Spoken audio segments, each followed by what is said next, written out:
Well, the Phoenix Suns will host the Boston Celtics tonight, which is Wednesday, March the 26th at 10:10 p.m. Eastern Time.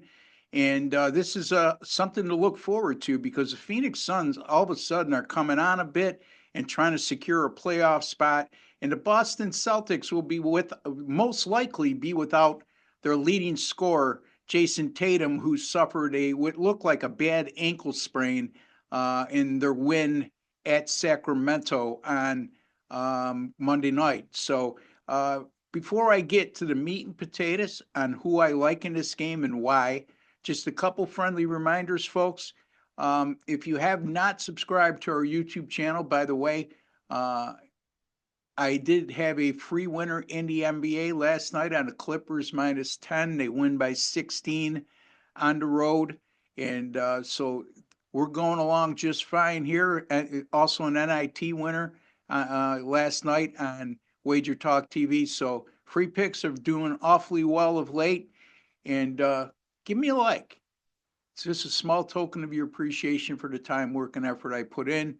And it goes a long way in keeping these videos free too, folks. Also, if you have not subscribed to our YouTube channel, don't know what you're waiting for because it's absolutely free. Just click that subscribe button in the bottom right-hand corner of your screen, and that will get you started. And then don't forget, hit that alert notification bell for Wager Talk TV, and you'll be notified immediately upon any of our great content from some of the best sports betting experts in all the world right here on Wager Talk TV.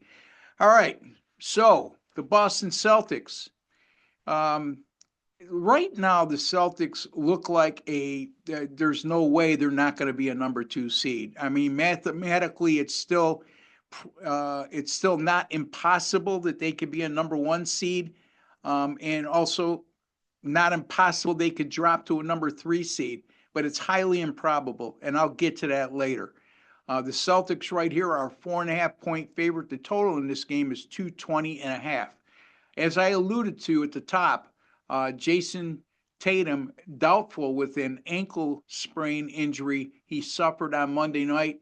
And that would be a huge loss for the Celtics. He's Boston's leading scorer at 27 points per game, close to 9 rebounds per game, 6 assists per game. So this guy is a very versatile player and not only a leading scorer, but does a lot of other things that are crucial in Boston's success.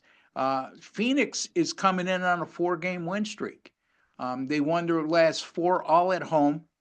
That now makes them 6-0 straight up and 4-1-1 against the spread in their last 6 at home. And considering they're a home underdog tonight, you have to take notice of that hot streak at home right now. Boston's coming off a 113-95 win at Sacramento on Monday night. However, the Celtics this year, after allowing 100 points or fewer in their previous game, have just gone 3-13 against the spread, and that includes 2-8 against the spread on the road.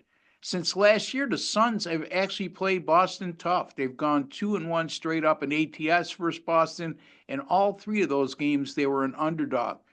Suns defense has been solid over their last 5 games, which has really helped in getting that current modest 4-game win streak over those last 5, allowing just 107 points per game and 44% from the field. And also over those last 5, they're a plus 10 rebound per game differential. So they've been dominating on the boards as well as playing solid defense. And offensively over that 5-game stretch, 38.9% from the 3-point line and 90.2% from the free throw line. A lot to like when it comes to an underdog with those kinds of recent numbers. Boston will be playing their 4th road game in 6 days. And most likely, like I said before, will be without their leading scorer. Phoenix is playing the finale of a 5-game homestand in which they'd like to complete it by going 5-0 on the current homestand. So a lot to like in terms of the situation for Phoenix in terms of home and away. Boston on the road, weary 4th game in 6 days, and Phoenix has been playing at home over the last 5 games and over the last 10 days. Boston pretty much, like I said, a number 2 seed. They're 5 games behind Cleveland for the number 1 seed with 10 games left to play, and they're 7.5 games ahead of the New York Knicks, who are the number 3 seed. So, in all likelihood, barring something very unforeseen, Boston right now is going to be a number 2 seed in the playoffs when they begin in the Eastern Conference. And I don't see where they have a lot to play for down the stretch. And certainly they want to get to the finish line healthy. The Phoenix Suns, on the other hand, they're currently tied with Sacramento for the number 9 seed, and they're only a half a game ahead of number 11 seed Dallas. Don't forget the cutoff in the playoffs is number 10 seed or higher. And also, if they finish ninth or 10th, you want to finish ninth if you finish that low, because you will get the benefit of playing at home against the number 10 seed in your first playoff game. So they have a lot to play for, and I think desperation and urgency certainly favors Phoenix in this situation. And like I said, that home and away situation where Boston's playing their 4th road game in 6 days, with Phoenix playing their 5th consecutive game at home and looking for a 5-0 sweep on this homestand. I like the Phoenix Suns here, plus the 4.5 over the Boston Celtics. Phoenix plus 4.5 over the Boston Celtics on Wednesday, March the 26th. Folks, don't forget my NBA premium plays. Lost last night, but been on a roll. Over 60% since early November. Also, since last February, up over 6,700 units, folks.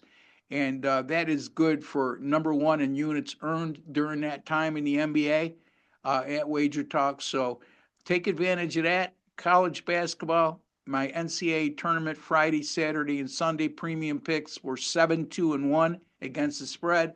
Sweet 16 picks going up later today for Thursday and Friday action. So pay attention to that as well. And it's wt.buzz/RB. Don't forget to give me a like. Don't forget to subscribe if you haven't done so already. Until the next time, take care and God bless.